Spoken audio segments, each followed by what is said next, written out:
Chapter 1. Shashasha. The rustling sound of friction kept getting more intense amidst the crashing sounds of waves in the distance. Crack, crack. A strange figure wrapped in tattered black linen, howling fiercely, stretched out a hand covered with scabs, revealing the rotten arms under the black cloth, chasing the recidivist fleeing frantically in front of him. On the cold blue-black stone road, large areas of ice condensed. Dementors, jailer of Azkaban, one of the most dangerous magic races in the magic world. However, these did not pose much of an obstacle to the strange snake in front of him, which had a strange potion in its mouth. Hiss! The strange snake, whose scales were constantly changing in color, neighed. While shaking its body, its moving speed did not slow down. However, there were already several hideous scratches on its body along the way. However, such a ferocious injury did not cause it to flinch in the slightest. On top of the potion in the mouth, the fresh soil is still exuding the fragrance after the rain. This is what the adults need. It must be kept intact. Hiss! The strange snake accelerated. Its body resembled white lightning flashing among the rocks, and more Dementors gathered. After various pursuits and interceptions, in a short period of time, the strange snake had more and more scars on its body, and blood flowed out. The bright red blood looked so inconspicuous among the dark rocks. The Dementors behind him were densely packed, with hundreds of them. The strange snake seemed to have seen something, with a hint of surprise in its golden vertical pupils. The body flicked violently, and the body flew out. The next moment, the white snake body covered with scars crossed a boundary. They were two ordinary sickles soaked in rainwater and stuck crosswise on the ground, looking extremely weird. However, at the moment when the strange snake rushed over the scythe, the group of Dementors who were only 2 or 3 meters away from each other seemed to have seen something terrifying. The body floating in the air also hurried to the brakes. Roar! Angry and unwilling howls echoed around Azkaban. This caused the prisoners throughout the prison to tremble in fear. And this scene happened to be seen by the strange snake that was winding its way towards the top of the Azkaban Tower. The situation in Azkaban prison is special. It is blessed with various magics. Not only does it have a huge space inside, but it also has extremely strong isolation magic on the outside. However, at this moment, this layer of isolation magic seemed to have no effect on the strange snake in front of him. While climbing up through the window, I saw dark and damp cells, as well as the shivering, crazy prisoners in them, and the strange snake's eyes flashed pity and happiness. Shashasha, the body kept climbing up, and all kinds of crazy howls echoed in Azkaban. Let me out. I admit my mistake. I have already admitted my mistake. Damn the Ministry of Magic. The great Death Eaters will make you pay a heavy price. You can't lock me in. I will definitely get out. Definitely. Ha ha ha ha, honey, what did I hear? Someone actually said he wanted to go out. He is so cute. Dementors, what happened to those Dementors? Damn it. Who is stimulating those disgusting guys? Covered with blood and dirt, the rain was carrying a cold wind. It was biting cold, and the stone bed was as hard as iron. And the chain connected to the stone lock on the wall, completely binding the prisoner in the cell. That's not just a chain. It's also a tableware that Dementors need to use when eating to prevent food from escaping.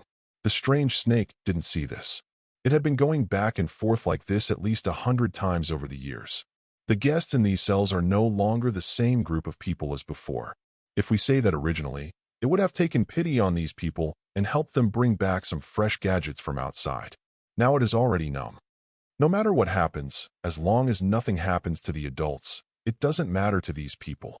On top of the potion in its mouth, the soil fell a little due to the fierce escape just now, and a scent of medicine began to spread, making the strange snake tense up instantly. The climbing speed couldn't help but become a little faster. The heavy rain washed away the Tower of Azkaban, and the prisoners and the surrounding Dementors were crying and howling. Combined with the pale thunder that came from time to time, the strange snake at this moment was like Prometheus stealing fire. 1 floor, 2 floors, 5 floors, more than a dozen floors were climbed. We arrived at the top level of Azkaban, and a platform protruding outside the high platform. A Dementor, who seemed to be taller in stature and exuded a stronger aura of terror, stood quietly here. It's not like those Dementors before, shouting and killing all the strange snakes. However, it is also very good, blocking the window in front of you. The strange snake was not surprised by this. The flashing light in the golden vertical pupils showed that the injuries on his body would never be forgotten like this. Dementor. In the cold silence, the strange snake slowly opened its mouth. The potion was fully revealed, and it was a flower emitting bursts of purple light. Flowers, an extremely rare and precious magic potion that lives in deep mountains and old forests. On average, one plant costs more than 3,000 gold galleons, and it is still expensive but not marketable. The Dementor's corrupted skeleton head lowered its head slightly and pretended to look at it for a while. Seeing the murderous intent in the eyes of the strange snake in front of him gradually emerge, he then moved away from his body. The window, covered with a layer of frost, slowly opened. The strange snake once again held the Hain curtain flower in its mouth. Get through the window in front of you and just come in. The warm medicinal fragrance that came towards him made him relax completely, and his body covered with scars and bleeding unconsciously lay on the soft carpet. The eyelids slowly began to fight. There was a sound of footsteps in the warm light and shadow. A familiar figure wearing the latest nightgown from Madame Malkin's clothing store this year walked over, accompanied by the other party's voice with obvious anger. Elizabeth, your injury is more serious than last time. It seems that you need to show these dirty things how to be a qualified watchdog in front of me. Chapter 2. Elizabeth, your injury is more serious than last time. It seems that you need to show these dirty things how to be a qualified watchdog in front of me. Hiss. The man's voice was obviously angry, causing the Dementor outside the window to tremble. The figure flashed, and he simply fled from here. Looking at the empty window sill, a cold flash flashed in Roman's eyes. Just when he was about to repair these disgusting things that didn't know how to live or die, just like he did 13 years ago when he was just imprisoned, there was a cold and soft touch next to his feet. Hiss. The strange snake named Elizabeth slowly opened her mouth, revealing the Hain's curtain flower that she had preserved very well inside. There was a look of anticipation in a pair of snake eyes. The coldness on Roman's face melted, and he carefully touched the other person's head and took the potion over. After observing it, he nodded. No problem. You kept them very well. Since you don't want me to deal with them, that's fine. Once this bottle of potion is successfully made, you will teach them a lesson yourself. Hearing this, Elizabeth was as happy as a child. Wander around in the lavishly appointed penthouse of Azkaban. Roman laughed and cursed, and after applying the recovery potion on the other party, he got into a medicine room next to him and got busy. Thickened blood of mature vela, dried dragon heart tissue ground into ash, painstaking grass juice. Things that in the eyes of the outside world could not even be used as potion ingredients. But at this moment, no one could have imagined that they would exist in the apothecary room in a place like Azkaban, and were taken out by Roman. Pungent smells, accompanied by high temperature and cooking, as well as the addition of ingredients at the right time, are constantly changing and twisting in the air. 13 years ago, he was Roman Goldstein-Kowalski, one of the most outstanding students at Hogwarts School of Witchcraft and Wizardry. In just a few days, he went from a 17-year-old sixth-year wizard to a person who caused shock to the entire wizarding world, even worse than the existence of Voldemort. Tom Riddle, sentenced to 480 years in prison by the British Ministry of Magic. He became the first prisoner to enter Azkaban at the age of 17, the youngest prisoner with the longest sentence. Although he relied on his own abilities, he could live quite happily in Azkaban, known as the Wizard's Hell. But Roman looked at the bubbling crucible in front of him, with a hint of coldness in his eyes. He started to want to go out. London, England. Ministry of Magic. In the minister's office, Cornelius Fudge looked at the most famous white wizard in the wizarding world, the headmaster of Hogwarts School of Witchcraft and Wizardry, Albus Dumbledore, with a constipated look on his face. The eyes, like toads, almost burst out of their sockets in anger because of Dumbledore's intention. Water. Dumbledore, do you know what you are talking about? Do you know how much wrong the so-called poor boy you mentioned has committed? It is no exaggeration to say that if you hadn't tried your best to stop him, there wouldn't have been a wizard in the entire European wizarding world who didn't want to kill that guy. Everyone. Did you hear clearly? Everyone wanted to kill him back then. Fudge looked like he was roaring as if he had been greatly stimulated. Dumbledore seemed to have already expected this reaction.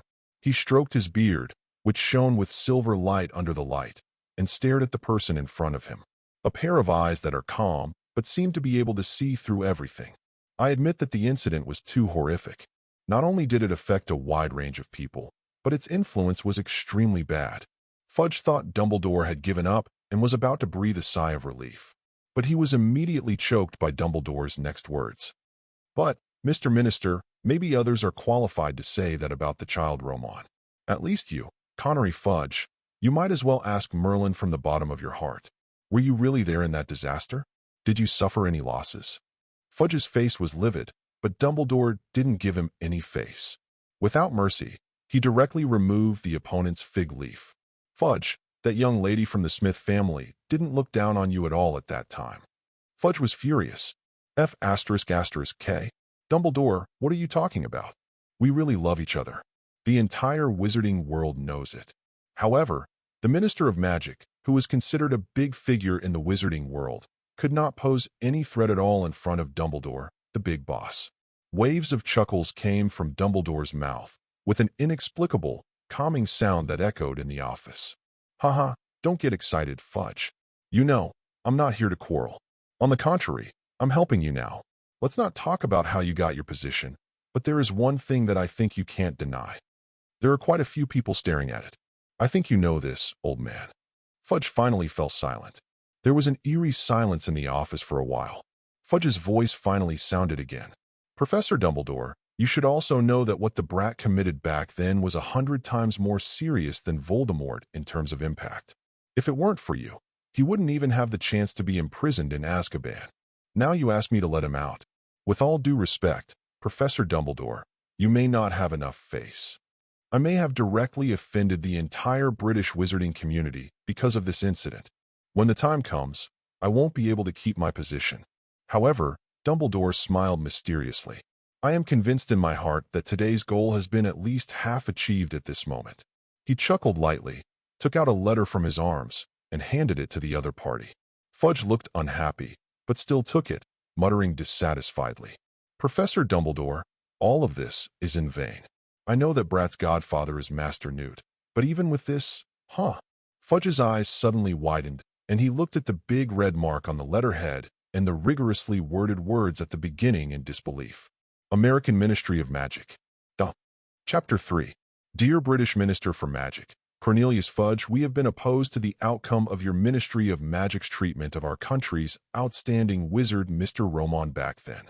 But obviously, it is unfair for your country to make a fuss about this incident, which did not cause much actual damage.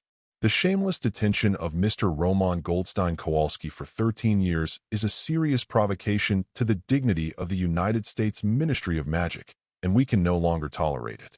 Here, on behalf of the United States Department of Magic, I would like to officially announce that this written submission represents our ultimatum.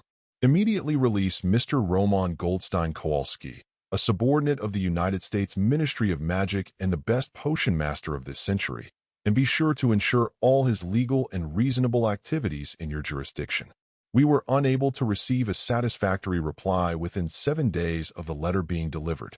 I am sorry to inform you, Minister Connery, that you will be honored to add to your resume in office and set off the outstanding deeds of the war between the wizarding world between Britain and the United States. May Merlin's wisdom come to you. Donald, understand Waterfa? This is impossible. After reading the contents of the letter, a thin layer of sweat broke out on Fudge's forehead. His face was pale and his eyes were wide open, staring at Dumbledore in disbelief at the old god in front of him. Gritting teeth. This is absolutely impossible. That brat.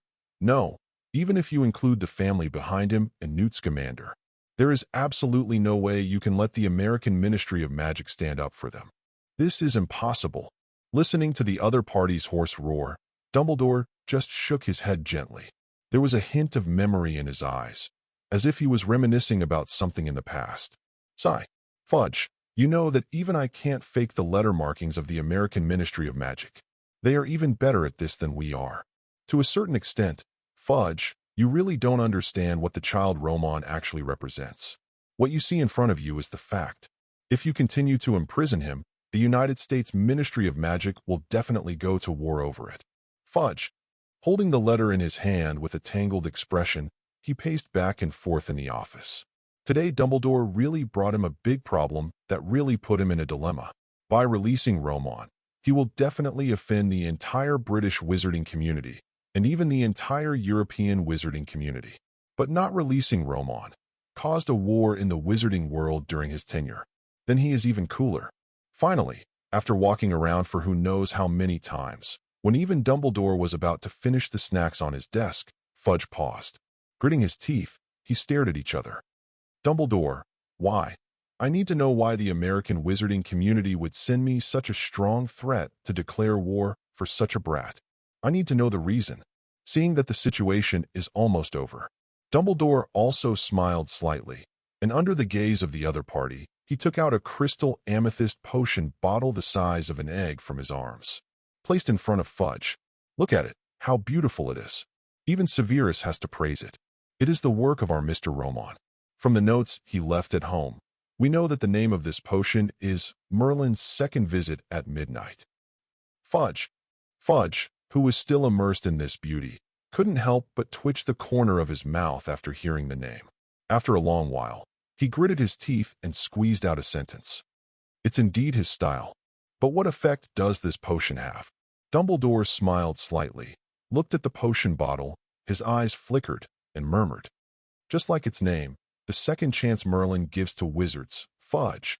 How many squibs are there in the British wizarding world? When the word squib came out of Dumbledore's mouth, Fudge was stunned for a moment, and then his expression changed drastically. You mean?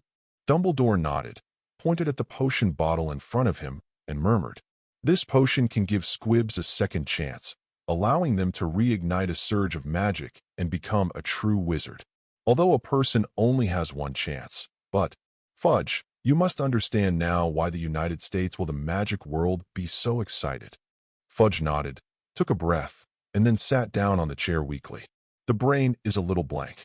Just like the birth of the United States, the birth of the American wizarding world was naturally born out of Europe. Some pureblood families who didn't get along well moved to the United States. It gradually developed to what it is today. In the American wizarding world, the number of squibs in wizard families is much higher than here. No wonder, if the formula and preparation method of this potion are obtained, the power of the entire American wizarding world will at least double. Dumbledore nodded. Fudge gritted his teeth and struggled for a long time before finally speaking again. I can let him be released from prison early, but, Dumbledore, one thing I want to make clear is that the United States Ministry of Magic calls it. Let us ensure the safety of that brat Romon. Fudge shook his head. We can't do it. There are more people who want to kill him than there are Aurors in the British Ministry of Magic. And to put it bluntly, even our Aurors don't have no one who wants to kill him. Dumbledore coughed dryly and nodded. Don't worry, I will communicate this with the other side. You know, they are very realistic. They only want the formula of the potion. As for Romon's safety, I will make arrangements for him. Just as the two of them were rushing towards Azkaban from the British Ministry of Magic. Meanwhile, Azkaban. A bang sound, like the sound of a red wine cork being opened, came from the potion bottle in Romon's hand. In the dark pharmacy room, Romon and the strange snake Elizabeth at his feet were looking at the pharmacy bottles in front of them with fascination. It was like a white storm swirling in the potion bottle, crystal clear and shining slightly. Romon smelled the smell of the potion, and it was exactly the same as the situation simulated in his mind. Elizabeth, I think we really succeeded this time. Chapter 4. Elizabeth, I think we really succeeded this time. When he said this sentence, even Romon himself felt as absurd as falling into a dream. If what he is currently researching is known to the outside world, he will definitely add the titles of madman and idiot to his original notoriety. However, only Romon himself knows that the path he is taking is not wrong at all. It's just full of ups and downs. However, this is the path in life that he has truly determined after years of study and pursuit since his soul traveled to this wizarding world. Magical creatures evolve and transform. Life is short. Even the original Dark Lord Grindelwald, or today's Voldemort and Dumbledore, in Romon's eyes, are still small beings imprisoned in this world. Maybe at some levels, it exceeds that of ordinary people, but they themselves are still in the human category. And Roman, now that he has come to this magical world, Roman will not be willing to accept it if he cannot aspire to the highest level.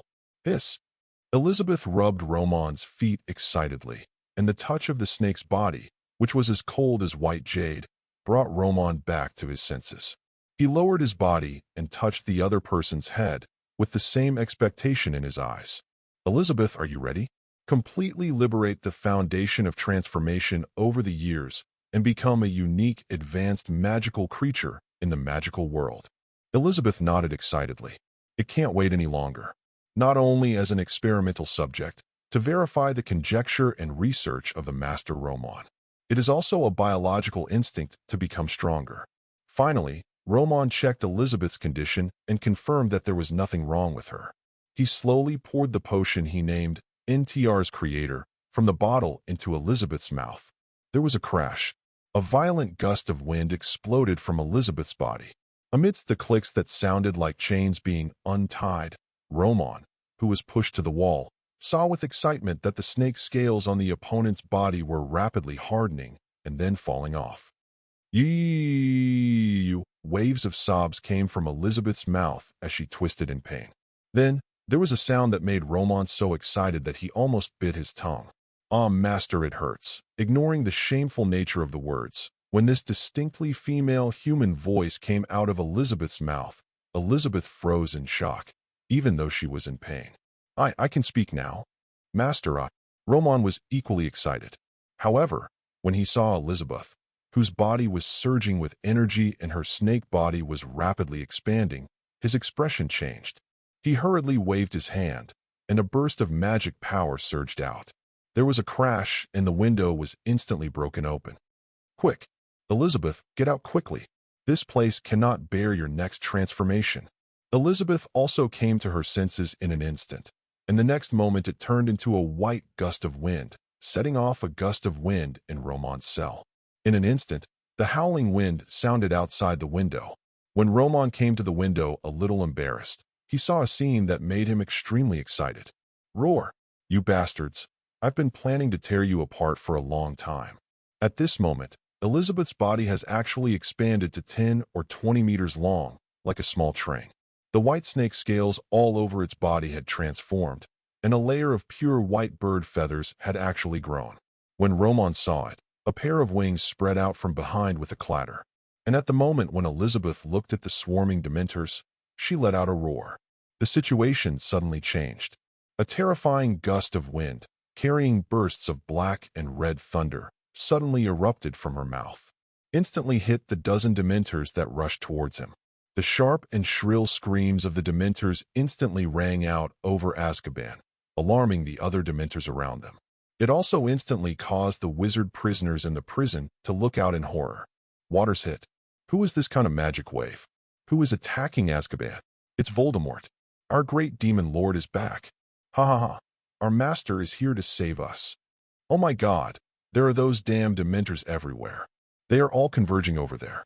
Who is it? Is it really Voldemort?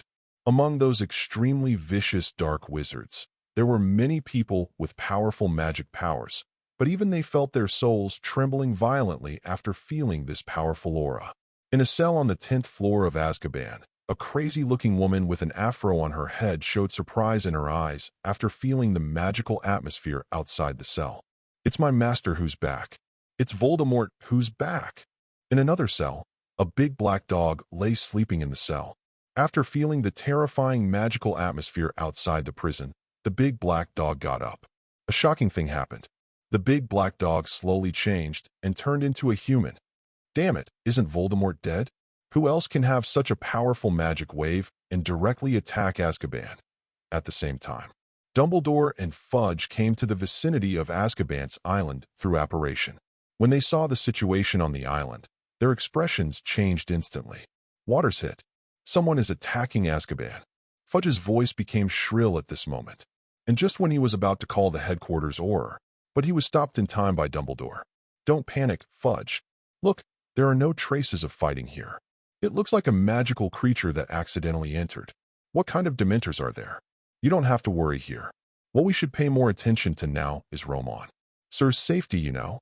Fudge glanced in shock at the huge thing stirring up the storm in the sky above Azkaban. Then he nodded. If there is no one to rob the prison, then he should be more concerned about the potion's genius who may bring him war. The two of them hurriedly entered the prison. There was filth and cold-smelling excrement everywhere, making both of them frown involuntarily. The dark wizards who had been kissed by Dementors recently were trembling like dead dogs. Fudge couldn't help but feel a little worried. Is that brat Roman going crazy after being tortured by Dementors? Chapter 5.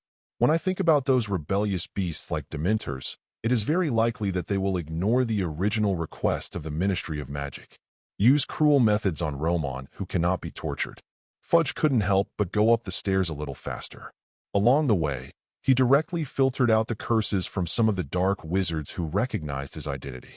All he could think about was Roman Goldstein-Kowalski, who represented his future minister in a black hat. Dumbledore also had the same worries. Over the years, he had wanted to find opportunities to see Roman countless times. However, the wizards who were so annoyed by Roman kept staring at him. People from pureblood families often made trouble for him at school board meetings. Even if he has a certain degree of confidence in Roman, the godson of his old friend. At this moment, as he looked from floor to floor, the dark wizards and even Death Eaters who were in more miserable conditions than the last made him inevitably feel anxious. My Lord Merlin, I hope that child Roman hasn't been tortured crazy by these damned Dementors. The two people had the same idea, however, when they arrived at the top floor of Azkaban where Roman was imprisoned. As soon as he entered, he was shocked and speechless by the scene in front of him. The warm candlelight was beating gently, and the floor was a burgundy carpet. Around a long corridor, if it weren't for the shackles and cages that were opened one by one, who would have thought that this was Azkaban? That nightmare hell in the hearts of countless wizards. Is this the latest item from Madame Malkin's clothing store last month? Professor Dumbledore. Fudge's face was livid, and he looked at Dumbledore beside him with eyes full of anger. At this moment, in their long corridor, from where they came up to the end, Roman was locked up, but the iron door was an open cell door.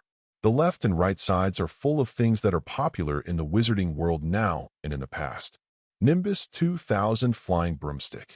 Cordia Fire Dragon Teeth Wizard Chess. There are also various magical trinkets, as well as a large number of exquisite clothes from Madame Malkin. However, Dumbledore also looked confused after seeing this scene. Facing the angry Fudge, he didn't know what to say at this moment. After a while, he touched his beard.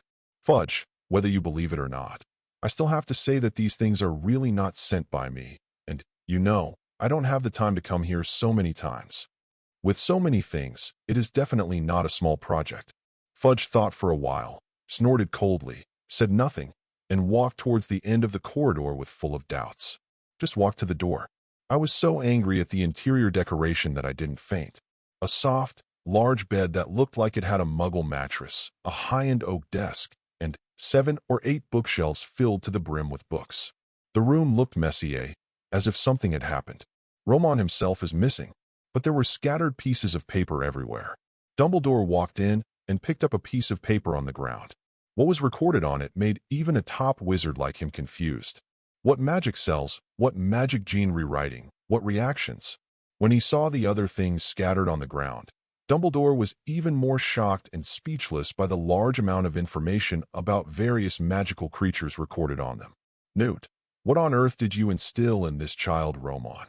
At this moment, Fudge on the other side also discovered something extraordinary, standing in front of a row of bookshelves. Dumbledore, I don't believe that you are completely unaware of everything here. In addition to so many potions and alchemy books, why are there so many books about the Muggle world here? Fudge looked angry. However, just as he finished speaking, there was a sound of footsteps, and Roman's voice came from the pharmacy room nearby. Headmaster Dumbledore and Minister Fudge, what a surprise, I didn't expect you to come. Dumbledore looked at Roman, who had put on a clean and crisp suit. His hair was combed meticulously, and he was wearing a pair of shiny leather shoes. His eyes were in a trance for a while. It seemed that he couldn't help but think of the talented boy who dominated Hogwarts with his shining posture time and time again. Even after being imprisoned in this wizard hell for 13 years, The other party's appearance did not seem to have changed much. His eyes are still bright, and his smile has become calm and confident. Only, Mr. Roman, it looks like you are preparing to take a long trip. Fudge had silently taken out his wand, but considering Roman's situation, he didn't do it. A pair of eyes looked at Dumbledore aside. Okay, Roman, Minister Fudge has agreed to release you, so don't make any unnecessary moves. Hearing this, Roman couldn't help but glance at Minister Fudge standing aside in surprise. Fortunately, after Dumbledore took out his bottle of potion and explained, he nodded suddenly. It's really hard for you to find this thing among my pile of useless scraps. When listening to Roman, it turned out that he had a magic potion that was so precious that it could even change the pattern of the wizarding world. When called waste, Fudge on the side couldn't help but bite his tongue.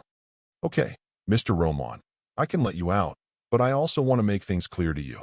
We are not responsible for your safety. If you run around outside by yourself, or are encountered by Death Eaters. Roman curled his lips and said, as expected of you, Mr. Minister. Even before this happened, you have already classified the person who attacked me as a Death Eater, haha. Fudge said nothing and stared at Roman, then nodded in understanding. Then he snorted coldly and glanced around. Before you leave here, you'd better restore this place to its original appearance. Roman nodded and was about to say something when suddenly, bursts of piercing screams sounded fiercely outside again. Even with the isolation of the magic barrier, several people frowned instantly.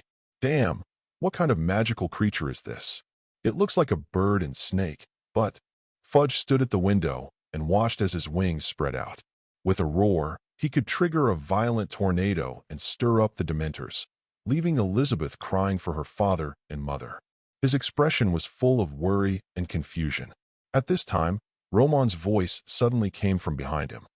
Okay, Elizabeth, let them go. We have to leave this hellish place. Chapter 6. The sky above Azkaban. A tornado that was hundreds of meters high roared wildly. Bursts of red and black thunder with tearing sounds raged around the storm. And in the center of this terrifying eye of the storm, Elizabeth spreads her wings and has pure white feathers all over her body. She looks like the Quetzalcoatl in Mayan mythology and legend, Kukulkan, the Quetzalcoatl who can control thunder and storms. And around it, just before today, were the Dementors who were chasing it again and again. In a real sense, it became the fish on the chopping board. Their special, immortal ability not only failed to bring them any actual strengthening at this moment, but instead allowed them to survive the terrible storm for a longer period of time, bearing the pain of tearing and thundering. The wind howled, and the thunder was deafening. However, at this moment, these voices were no match for the words Roman blurted out. Dumbledore was holding a volume of Roman's notes on magical creatures in his hand. Like Fudge, who was standing at the window, he seemed to have seen something incredible, just stared at Roman blankly. And that's about it. The roar of the storm outside suddenly began to subside. Just when Fudge turned to look out the window was suddenly occupied by a huge and ferocious snake head. Those vertical pupils filled with ice coldness, as well as the chilling magic fluctuations emanating from his body. Even though Fudge was the Minister of Magic, the hand holding the wand started to tremble violently. While Walter, his face was pale, and while his body was trembling, he wanted to say something. But he couldn't say a complete sentence for a long time, just standing by the window like a puppet. Dumbledore on the side was in a better situation, but even he couldn't help but take a deep breath when he looked at the huge and terrifying magical creature that looked like a bird and snake outside the window. Okay, this is Principal Dumbledore, and this is Minister Fudge, the person who locked me up here. At this time, Roman's voice sounded again. Turning around to look, he saw the terrifying Elizabeth outside the window shrank quickly and miraculously, and finally transformed into the size of a normal white snake and flew into the house. After hearing Roman's words, he looked at Fudge with an obviously unkind look. Dumbledore looked at Elizabeth, who had shrunk in front of her, spread her wings beside Roman, and fluttered gently, like a white ribbon in the air. He lowered his head and looked at a draft of notes in his hand. Conjectures about bird and snake magic genes and transformation magic factors. In this world, there exists a magical creature called the bird snake,